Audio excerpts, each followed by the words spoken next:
வணக்கம் நண்பர்களே, நீங்கள் பார்த்துட்டு இருக்கிறது Adobe Tamizha. இந்த வீடியோவில் நம்ம Indesign கிளாஸ் 3 பார்க்க போகிறோம். ஆல்ரெடி Indesign கிளாஸஸ் அப்படின்ற பிளேலிஸ்ட்டில் 2 டியூட்டோரியல்ஸ் போட்டிருக்கோம். அந்த 2 கிளாஸஸோட லிங்க் வந்து மேலே ஐ பட்டன்லேயும் கொடுத்துருக்கேன், கீழே டிஸ்கிரிப்ஷன்லேயும் கொடுத்துருக்கேன். அந்த கிளாஸஸை பார்த்துட்டு அப்புறம் இதுக்கு வாங்க. Indesign சாஃப்ட்வேரை நீங்கள் கம்ப்ளீட்டாக லேர்ன் பண்ணணுனாலே நம்ம போடுற Indesign டியூட்டோரியல்ஸை ஃபுல்லாக பார்த்தீங்கனாலே போதும். நீங்கள் இப்போ நம்ம சேனலில் மொத்தத்தில் பார்த்துட்டு இருக்கீங்கன்னா மறக்காமல் சப்ஸ்கிரைப் பண்ணிட்டு பாருங்கள். சரி, வாங்க வீடியோக்குள்ளே போகலாம். நான் யூஸ் பண்ணுற Indesign வெர்ஷன் 2022. இப்போ நான் ஒரு நியூ டாக்குமெண்ட் ஓப்பன் பண்ணியிருக்கேன். ஜஸ்ட் சிங்கிள் பேஜ் தான் அது. நம்ம போன வீடியோவில் ஃபேஸிங் பேஜஸ்லாம் பார்த்தோம். அதெல்லாம் நான் கொடுக்காம ஜஸ்ட் ஒரு சிங்கிள் பேஜ் A4 ஷீட் மட்டும் ஒன்று க்ரியேட் பண்ணியிருக்கேன். இதில் இப்போ ஃபர்ஸ்ட் இருக்க டூல் வந்து மூவ் டூல். மூவ் டூலுக்கு ஷார்ட்கட் கீ வந்து V எஸ்கேப் 2 ஷார்ட்கட் கீ கொடுத்துருக்காங்க. எதுக்காக 2 ஷார்ட்கட் கீ கொடுத்துருக்காங்கன்னு இப்போ பார்க்கலாம். இப்போ ஃபார் எக்ஸாம்பிளுக்கு பென் டூலில் நம்ம சும்மா ஒரு ட்ராயிங் போடுறோன்னு வச்சுக்கலாம். ஜஸ்ட் ஒரு சிம்பிளான ஒரு ட்ராயிங் போட்டோம். இப்போ இந்த ஷேப்பை மூவ் பண்ணணும் அப்படின்னா ஜஸ்ட்டு வியை ப்ரெஸ் பண்ணிவிட்டு இந்த மாதிரி மூவ் பண்ணிக்கலாம் ஷேப்பை. ஸோ இதுக்கு வந்து வி யூஸ் பண்ணிக்கலாம். அதே மாதிரி டைப் டூல் T எடுத்துகிட்டு இல்லுஸ்ட்ரேட்டரில் ஜஸ்ட்டு ஒரு கிளிக் பண்ணி நம்ம டைப் பண்ணுவோம். பட் இன்டிசைனில் வந்து ஜஸ்ட்டு கிளிக் பண்ணி ட்ராக் பண்ணி ஒரு ஃப்ரேம் போட்டுட்டு அதுக்குள்ளே பார்த்தீங்கன்னா கர்சர் வந்துடும். இதில் நம்ம என்ன வேணுமோ டைப் பண்ணிக்கலாம். இப்போ இந்த டெக்ஸ்ட்டோட சேர்த்து இந்த டெக்ஸ்ட் பாக்ஸை மூவ் பண்ணணும் அப்படின்னா ஜஸ்ட் நம்ம வி ப்ரெஸ் பண்ணுவோம். பட் நீங்கள் இந்த இடத்துல வி ப்ரெஸ் பண்ணிங்கன்னா உங்கள் டெக்ஸ்ட்லேயே வந்து வி வந்துடும். நீங்கள் Indesign சாஃப்ட்வேர் வச்சு கிளைண்ட்டுக்கெலாம் ஒர்க் பண்ணி கொடுத்துருந்தீங்கன்னா உங்களுக்கு இந்த எரர் கண்டிப்பாக வந்திருக்கும். ஸோ இதை ஃபிக்ஸ் பண்ணுறதுனால தான் அந்த எஸ்கேப்ன்ற ஆப்ஷனே எக்ஸ்ட்ரா வச்சுருக்காங்க. இப்போ இந்த மாதிரி டைப் பண்ணிவிட்டு தென் எஸ்கேப் கொடுத்தீங்கன்னா உங்களுக்கு V டூல் வந்துடும். ஸோ இதை இப்போ மூவ் பண்ணிக்கலாம். இப்போ உங்களுக்கு இந்த மூவ் டூலில் இருக்க V எஸ்கேப் 2 ஷார்ட்கட் கீ எதுக்குன்றது புரிஞ்சிருக்கும் தெளிவாக. அடுத்து வந்து இதுலேயும் ஷேப் டூல்ஸ்லாம் இருக்குது. ஜஸ்ட்டு 3 ஷேப் தான் இருக்கும். இதில் ரெக்டாங்கிள், எலிப்ஸு, பாலிகான் 3 ஷேப் தான் இருக்குது. இப்போ நான் ரெக்டாங்கிள் ஷேப் எடுத்துக்கிறேன். ஷார்ட்கட் கீ வந்து M. இந்த டாக்குமெண்ட்டில் வந்து இந்த எட்ஜிலேருந்து கீழே வரைக்கும் ஜஸ்ட்டு ட்ராக் பண்ணி இந்த மாதிரி ஒரு ஃப்ரேம் போட்டுக்கிறேன். இந்த ஃப்ரேமுக்கு வந்து இப்போ கலர் வந்து ஒன்றுமே இல்லை. கீழே பார்த்தீங்கன்னா ஸ்ட்ரோக் இருக்குது. நான் இதை வந்து 2 ஸ்டாக்காக வச்சுக்கிறேன் டூல்ஸை. ஸோ இப்போ உங்களுக்கு தெளிவாக தெரியும், மேலே கலர் ஒன்றுமே இல்லை, ஸ்ட்ரோக் மட்டும்தான் இருக்குது. இந்த ஏரோவை ப்ரெஸ் பண்ணிங்கன்னா ஸ்ட்ரோக் வந்து கலராக மாறிடும். கலர் வந்து என்ன இருந்துச்சோ ஸ்ட்ரோக்குக்கு போயிடும். இந்த ஸ்ட்ரோக் வந்து முன்னாடி கொண்டு வரணும், இந்த கலர் வந்து பின்னாடி போகணும், பட் இதே கலர் மாறாமல் அப்படியே இருக்கணும் அப்படின்னா ஜஸ்ட் இங்கே கிளிக் பண்ணிங்கனாலே போதும். இதுக்கு ஷார்ட்கட் கீ வந்து எக்ஸை ப்ரெஸ் பண்ணிங்கன்னா ஃபில் முன்னாடி வரும், ஸ்ட்ரோக் பின்னாடி போகும். அகைன் எக்ஸை ப்ரெஸ் பண்ணிங்கன்னா ஸ்ட்ரோக் முன்னாடி வரும், ஃபில் பின்னாடி போயிடும். இப்போ ஸ்வாட்சஸ் பேனலுக்கு ஷார்ட்கட் கீ வந்து F5.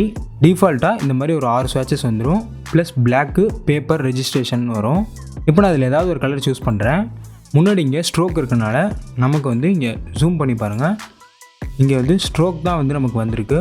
ஸோ இந்த ஏரோவை கிளிக் பண்ணால் நமக்கு பிங்க் ஃபில்லாக வந்துடும், ஸ்ட்ரோக் வந்து பிளாக் போயிடும். இதில் எனக்கு ஸ்ட்ரோக் வேணாம் அப்படின்னா ஜஸ்ட் இந்த ஸ்ட்ரோக்கை கிளிக் பண்ணிவிட்டு இங்கே இருக்க இந்த கிராஸ் சிம்பிளை அப்ளை நன்னுன்னு இருக்கும், இதை கிளிக் பண்ணிக்கோங்க. இப்படியும் பண்ணலாம். அப்படி இல்லைனா இந்த ஸ்வாட்சஸ் பேனலில் இங்கே மேலே நன்னுன்னு இருக்கும், இதை ஜஸ்ட் கிளிக் பண்ணிங்கனாலும் உங்களுக்கு ஸ்ட்ரோக் வந்து டிஸப்பியர் ஆகிடும். ஒரு விஷயம் நான் போன கிளாஸில் சொல்ல மறந்துட்டேன். இப்போ நம்ம க்ரியேட் பண்ணியிருக்கிறது வந்து இது வந்து டாக்குமெண்ட்டு, வெளியில் இருக்கிறது வந்து பேஸ்ட் போர்டு. இப்போ ஒரு ப்ராஜெக்டே வந்து ஒரு 3-4 டிசைனர் பண்ணுவாங்க. ஸோ இந்த டிசைனர்லேருந்து அந்த டிசைனருக்கு இன்ஸ்ட்ரக்ஷன் கொடுக்கணும் அப்படின்னா இந்த பேஸ்ட் போர்டில் வந்து அதை ஃபில் பண்ணி வச்சிடலாம். ஸோ அவங்க வந்து பார்த்துக்குவாங்க. இது வந்து பிரிண்ட் ஆகாது. பட் நம்ம ப்ளீடு ஸ்லக்குன்னு சொன்னது வந்து பிரிண்டருக்கு இன்ஸ்ட்ரக்ஷன் கொடுக்குறது, இது வந்து டிசைனருக்கு இன்ஸ்ட்ரக்ஷன் கொடுக்குறது. அப்படி இல்லைனாலும் இந்த டாக்குமெண்ட்டுக்கு சம்மந்தப்பட்டதை நம்ம இங்கே வச்சுக்கலாம். ஸோ இதே மாதிரி வேறு ஒன்று ரெடி பண்ணணும் அப்படின்னா நம்ம இதை இங்கேருந்து எடுத்து யூஸ் பண்ணிக்கலாம். ஜஸ்ட் ஒரு சேவிங் ஸ்பேஸ் மாதிரி தான் பேஸ்ட் போர்டு. நம்ம இங்கே நிறையா ஆப்ஜெக்ட் அலைன் பண்ணுறோம் அப்படின்னா அதில் ஒரு சிலதை எடுத்து வெளியில் வச்சுட்டு இங்கே அலைன் பண்ணிவிட்டு அப்புறம் எடுத்து உள்ளார வச்சுக்கலாம். அந்த மாதிரி இதுக்காக இந்த பேஸ்ட் போர்டு வந்து யூஸ் பண்ணிக்கலாம். இப்போ இந்த டாக்குமெண்ட்டை கிளிக் பண்ணால் கீழே நமக்கு 3 ஒயிட் டாட் வருது, சைடில் 2, மேலே 3 வருது, தென் இங்கே எல்லோ டாட் வருது, இங்கே வந்து ஒரு ஃபில்லான ஒரு டாட் வருது. இப்போ கீழே இருக்கிறத வந்து கிட்டக்க கொண்டு போனீங்கனாலே உங்களோட கர்சர் வந்து ஏரோ மாதிரி மாறும். ஸோ கிளிக் பண்ணி ட்ராக் பண்ணிங்கன்னா உங்களுக்கு இந்த ஃப்ரேம் வந்து அழகாக கிராப் ஆகும். அதே மாதிரி கிராஸில் கொண்டு போனீங்கன்னா இந்த மாதிரி கிராஸாக கிராப் பண்ணிக்கலாம். இப்போ உங்களுக்கு இதை ப்ரொபோஷனலாக ஈவனாக கிராப் பண்ணணும் அப்படின்னா ஷிஃப்ட்டை ஹோல்டு பண்ணி இப்போ கிராப் பண்ணிங்கன்னா உங்களுக்கு 2 சைட்லையுமே வந்து ப்ரொபோஷனலாக ஷ்ரிங்க் ஆகும். இதே பர்பஸ் தான் இந்த 8 ஒயிட் டாட்டுமே. இந்த எல்லோ டாட் என்னென்னா இதை ஜஸ்ட் ஒரு கிளிக் பண்ணிங்கன்னா உங்களுக்கு 4 கார்னர்லேயுமே வந்து எல்லோ டாட் போயிடும்.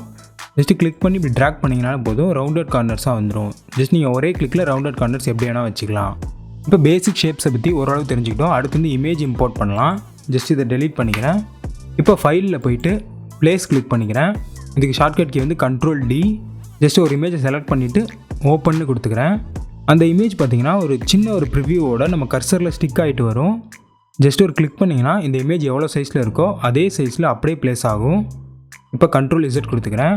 இந்த மாதிரி பண்ணலாம். அப்படி இல்லைனா இந்த கார்னரில் எட்ஜில் கொண்டு போய்ட்டு இங்கேருந்து கிளிக் பண்ணி இப்படி ட்ராக் பண்ணிங்கன்னா இந்த ஃப்ரேம் மட்டும் உங்களுக்கு விசிபிளாக தெரியும். இப்போ கிளிக் எடுத்துட்டிங்கன்னா நீங்கள் எவ்வளோ ட்ராக் பண்ணுறீங்களோ அவ்வளோ தூரத்துக்கு இந்த இமேஜ் அழகாக ப்ளேஸ் ஆகிடும். இப்போ இந்த இமேஜை ஃபில் பண்ணுறதுக்கு வந்து இதை ஜஸ்ட் கிளிக் பண்ணி ட்ராக் பண்ணிங்கன்னா உங்களுக்கு ஃப்ரேம் மட்டும்தான் வரும், இமேஜ் வராது. பட் இல்லுஸ்ட்ரேட்டரில் இதே மாதிரி பண்ணலாம், இந்த இமேஜே வந்து ஸ்ட்ரெச் ஆகி வரும். இந்த ஃப்ரேமை தாண்டி இந்த இமேஜை மட்டும் செலக்ட் பண்ணணும் அப்படின்னா இந்த இமேஜுக்கு சென்டரில் உங்கள் கர்சரை கொண்டு போனீங்கன்னா இந்த மாதிரி ஹேண்ட் சிம்பிள் மாதிரி மாறும்.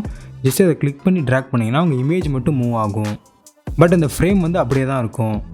இப்படியும் கொண்டு போகலாம், இல்லைனா டபுள் கிளிக் பண்ணிங்கன்னா உங்களுக்கு இமேஜ் ஃபுல்லாகவே செலக்ட் ஆகும். ஸோ இப்போ நீங்கள் இமேஜை மூவ் பண்ணிக்கலாம். பட் நமக்கு இமேஜ் வந்து இந்த இடத்துல ஃபில் பண்ணணும்.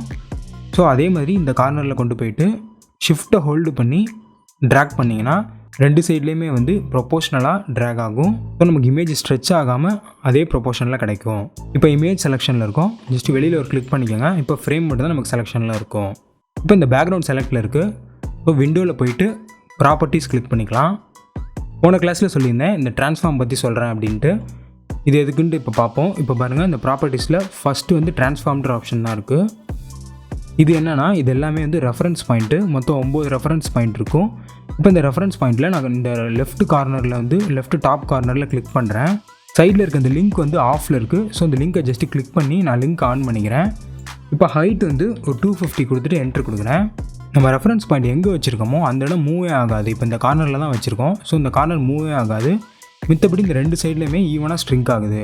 இப்போ இந்த லிங்க்கை வந்து நான் எடுத்து விட்டுறேன். லிங்க்கை ஜஸ்ட்டு கட் பண்ணிவிட்டு இப்போ ஹைட் ஒரு 210 கொடுக்குறேன். ஜஸ்ட் நமக்கு இந்த ஹைட் மட்டும்தான் க்ராப் ஆகும். இந்த விட்த் வந்து நமக்கு சேஞ்ச் ஆகாமே இருக்கும். அதே மாதிரி நீங்கள் ரெஃபரன்ஸ் பாயிண்ட் எங்கே வேணால் வச்சு செக் பண்ணிக்கலாம். இப்போ ரைட் கார்னரில் வைக்கிறேன். இதில் நமக்கு வித்தை ரெடியூஸ் பண்ணணும் அப்படின்னா வித் வந்து ஒரு 150 கொடுக்குறேன். ரைட் கார்னரில் வச்சனால நமக்கு இந்த சைடு வந்து எந்த சேஞ்சுமே இருக்காது.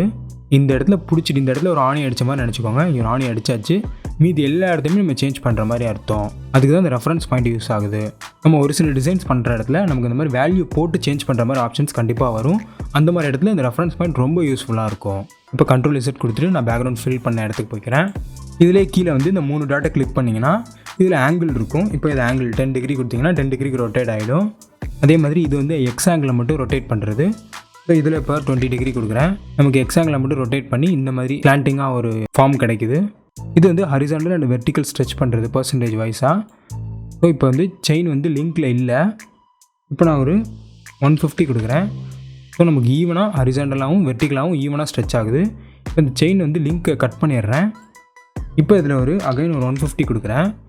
இப்போ பாருங்கள், ஹரிசாண்டலாக மட்டும்தான் ஸ்ட்ரெச் ஆகுது, வெர்டிக்கலாக ஸ்ட்ரெச் ஆகவே இல்லை. தென் கீழே இருக்க இது வந்து எக்ஸ் ஆக்சிஸாக ஃப்ளிப் பண்ணுறது. ஜஸ்ட் இதை கிளிக் பண்ணால் எக்ஸ் ஆக்சிஸாக நமக்கு ஃப்ளிப் ஆகிடும். பட் இங்கேருந்து டாக்குமெண்ட் இங்கே வந்துருச்சு. அந்த மாதிரி மூவ் ஆகாமல் இருக்கிறதுக்கு தான் ரெஃபரன்ஸ் பாயிண்ட் யூஸ் பண்ணணும். ஸோ இந்த ரெஃபரன்ஸ் பாயிண்ட் வந்து ரைட் கார்னரில் இருக்குது. இதை சென்டரில் வச்சுக்கணும். சென்டரில் வச்சுட்டு இப்போ ஃப்ளிப் பண்ணிங்கன்னா உங்களுக்கு ஒரே டாக்குமெண்ட்டில் இருந்துகிட்டே ஃப்ளிப் ஆகும். அதே மாதிரி தான் வெர்டிக்கல் ஃப்ளிப்பும், வெர்டிக்கலாக ஃப்ளிப் பண்ணுறது. தலைகீழே வந்துருச்சு பாருங்கள். தென் ரொட்டேட் வந்து ஒரு கிளிக் பண்ண 45 டிகிரிக்கு ரொட்டேட் ஆகிட்டே போகும். நீங்கள் இந்த சைடு ரொட்டேட் பண்ணாலும் ரொட்டேட் பண்ணிக்கலாம். தென் கீழே இருக்க அப்பியரன்ஸ் ஆப்ஷன் வந்து நம்ம ஆல்ரெடி பார்த்தது தான், ஃபில்லு, ஸ்ட்ரோக்கு. இந்த ஸ்ட்ரோக்கில் பார்த்தீங்கன்னா இங்கே ஸ்ட்ரோக் ஆப்ஷன்ஸ் இருக்கும். இந்த மாதிரி 2 லைனு, இந்த மாதிரி டேஷ்டு லைன்ஸ், இந்த மாதிரி லைன்ஸ்லாம் நீங்கள் வச்சுக்கலாம். அடுத்து வந்து கார்னர், ரவுண்டட் கார்னர்ஸ் இங்கே கிளிக் பண்ணி சொல்லியிருந்தோம். ஸோ இதில் இந்த கார்னர்ஸில் வந்து ரவுண்டட் இல்லாமல் நீங்கள் எது வேணால் வச்சுக்கலாம். இந்த மாதிரி ஃபேன்சி கூட வச்சுக்கலாம். ஸோ ஃபேன்சி கிளிக் பண்ணிவிட்டு கார்னர் வேல்யூ கொஞ்சம் இன்க்ரீஸ் பண்ணுறேன். இந்த மாதிரி அங்கே கொடுத்த டிசைன்ஸ் வந்து இங்கே வந்துருச்சு.